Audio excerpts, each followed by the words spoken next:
Again, Morten from English. We're still here at the amazing React event here in Ghent in Belgium.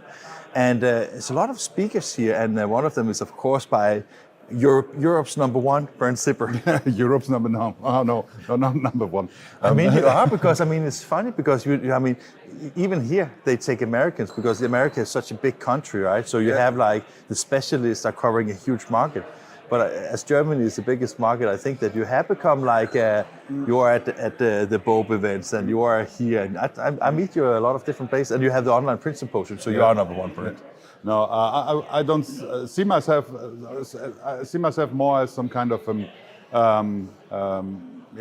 someone who brings a message, and so I'm not. It's not about me. It's about the message, and the message is that we have now, and we are beginning of a new age, and this new age is the age of mass customization. Yeah, I totally agree with you. But you know, it's always good to start with a little smile. So, so at least we did that, right? Yeah, that's definitely. So, Bernd, when you are invited to an event like this, of course it is because they want to have some, let's say, knowledge behind a product launch, and I take that you totally understand the atomics in that relation.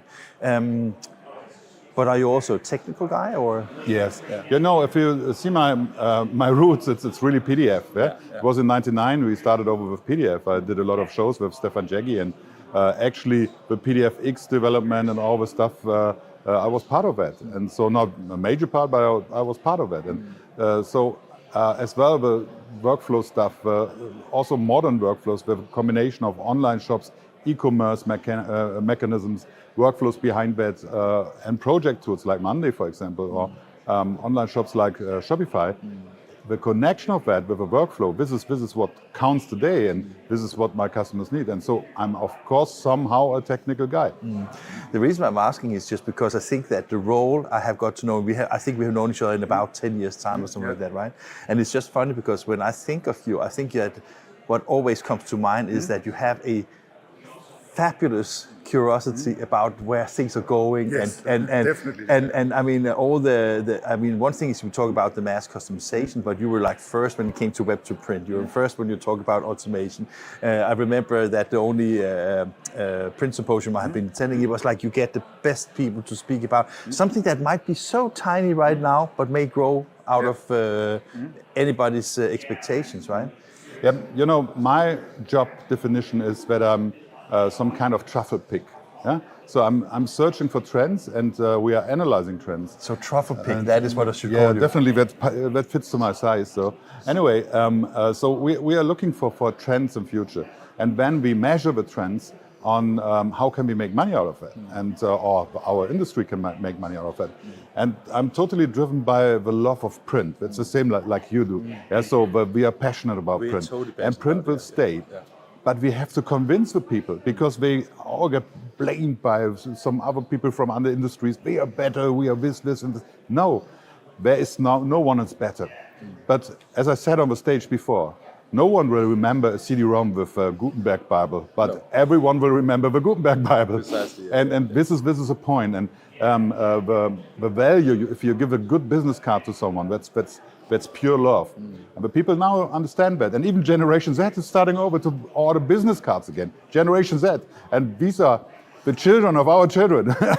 It's amazing. Yeah? Yeah. But I see, you know, I'm not a technical guy in deep that I'm doing coding and stuff like that. But I need what we need to code it. And that's the reason I fell in love with atomics. And believe me, they don't give me money for that. But I was waiting for a tool like that. And there are coming up more tools like this for mass customization, because this is a new age, and this is what we need to understand. I'm glad that you say that, because basically the reason why I was trying to get it into angle is that when you have like my postcards and you have like some of the services that you have shown in different occasions, one thing is that you have a business model and a business case that is customer facing, right? Yeah. But you need the glue behind the scenes to make it work, and that's why I think atomics is interesting, because that is maybe not the very first, but among the first to have that glue of basically communicating cross platforms and all these kind of things. Is that also how you see it? Or? Yeah, and especially because this is 80% solution. Yeah, I love 100% solutions. I'm German. Yeah, but 100% of the solutions, you can't afford that anymore. We need 80%. That means 80% is the standard. I can work with a standard. I can work with that. Go ahead, that's it. If I want to have a 100% solution, I have to do that by my own. And a lot of people are doing that with Shopify and stuff like that. It works. It takes some time. But and now with Atomics, there's one thing, it shortens up the time to market. Yeah. So if you decide you want to go there, you can start up now with Atomics. If it works, at this point we are just in the birthday hour, yeah. But if it works, like they promise us, you can shorten up the time to go on the market with your application, and that's cool. I was thinking that when we heard Tom Pierce's keynote this morning, I mean, the promises they gave about the future of Atomic, quite bold, right? Yeah, but on the other hand, we need strong messages. After we had some developments in the market where other promises did not be fulfilled, or how can I describe that without burning my mouth? So let's say there are some promises in the market, they didn't work out. And if you want to present something new, you need to present something like Switch that works. Yeah. And you must not discuss about it. It works. Maybe it's not perfect, but it works. And this is the first step to that. And we need software standards.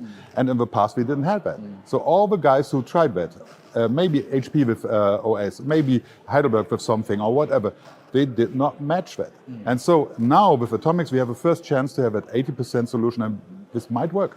When I did an interview with David Swang, who is also a speaker here at the event, and I asked him this question. By the way, I met him first 1997. 1997. Yeah. Okay, at that time, I was writing for Seaboard Reports. Really? Okay, yeah, so that was why you met him. Yeah, and he actually started his presentation about the Seaboard event. Yeah, okay, fantastic. Okay, back to now, right? Back to now. No, I was just thinking because when I asked him to say that if you look at Atomics right now, one thing is that you have to wait for having computers fast enough. You need to have the infrastructure of the internet. You have to have all those things that we take as a given now. But then maybe the most challenging thing is the in between our ears. Now we as an industry have to adopt, and the owners of the print shops and the business owners in general, they need to basically rethink a lot of things, right? Yeah, the printing industry is pretty easy. Once we have a technology, we change our DNA. So that means, remember, offset printing came up. So before that, book printing was a big thing. Yeah. When offset printing came up and all the people said, oh, no one needs that. After 3 years, they started over to change. Digital printing came up. The first 8 years, they all blamed the digital printing quality, and then they start over to do that.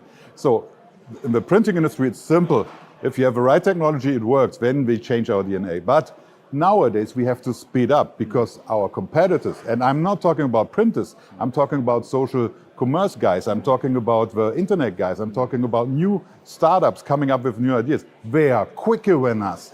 And so we have to change the DNA to understand, to make money in future, to use all these channels. And it's funny because also in Svang's presentation, there was like industry 1 to 5, basically, where it shortened the time span between the different industrial revolutions. I mean, do you think when we talk about industrial revolutions like Industry 4.0 or Industry 5.0, I mean, they have a vast impact in general, but do you think that the time is going so fast now that you can have different versions of Industry 5.0 at the same time? I don't give a damn on this definition. It's crap. It's a word that we need to sign out, oh, it's 4, oh, it's 5, oh, it's something. There was never a 1 or 2 or 3 or whatever. No. There was always developments in the market. And one market is faster. Let's say all the bakeries are faster for making dough. Yeah, they're faster in their recipes or whatever. Printing is faster there. And there's a total transforming of the world since years, since we're in the digital area, since we're in the digital age. The world is transforming, and we have to accept that. And all these steps, 1.0 or 2 point whatever, these are just steps to explain the people where we are right now. But I think that is. But sorry, let me say it. It's very complicated to say this was 4 and this is 5. Yeah. This is a process, and for you maybe in your printer shop, the step from 1 to 3 is a huge step, and from 3 to 5, if we use that phrase, it's a small step. Yeah. And we confuse the people. We need easy answers, and easy answers are in the printing company, in the printing industry, technology, and this works.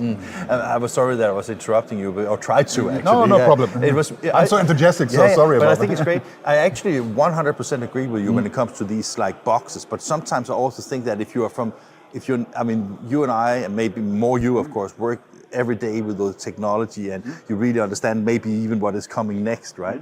For the people that sometimes maybe sit down and maybe not take the same dose of new technology every day, maybe it's good to have something that frames it a little bit, because then you maybe better understand that there is huge culture changes which influences not only technology but also business and lives in general. Right? Maybe 2 years ago I would agree. Nowadays I don't do that anymore, because I think it depends on the size of a company, it depends on the size of how they can develop, and they need an individual strategy. And this is where people like you come in, people like Dave come in, Pat or I, that we sit together with these guys and look where they stand, where they want to go, what's the way how to develop in this direction. And by the way, if we are standing here around, you will not believe, but on March 14 and 15 in Munich, there's the online print symposium, and there you can learn a lot about that, especially if you look into web to print and AI. And I was actually sitting next to Martin from Cloud Printer, and we were joking because we were thinking, will there be any people on stage at the print symposium, or will it only be robots? No, definitely, because these robots are so expensive. Okay, you know? Okay, the guys are cheaper. No, anyway, just kidding. But the point was, I was really thinking about setting up an avatar of me giving my presentation. And we worked on that, and then we dropped. We did that last year. Okay. Then I started over again, and I dropped again because I was not satisfied on this. And maybe on this OPS there will be a surprise. I will show you something when we finish this interview, just for you to inspire, because I showed it to him yesterday. Right? So last question here, Bernd. Atomics on, let's say, 80% and you know, fast go-to-market strategies and all that. Let's say the history of 4Ps and how they developed into it. Where will it end? I mean, where will it end for Atomics? I mean, do you think that this is a starting point for something that is new? Or? You know, all the integrating companies, they have one big problem. There are no integrators anymore. So they all need applications where they can help the customer by 80%. The last mile, the customer can go by himself because they already have IT people or whatever, or integrators can help them. And this is a big problem. And a company like 4Ps need to understand, and they did understand, that they can't split themselves into 1,000 parts. So they have to develop something where they can scale up their business and to be sure that they can help the customers. Because the integration business in print is a very valuable business, but on the other hand, to find the right people, it's not so easy. Fantastic. Thank you for your time. Thank you for your time. Okay. Thanks.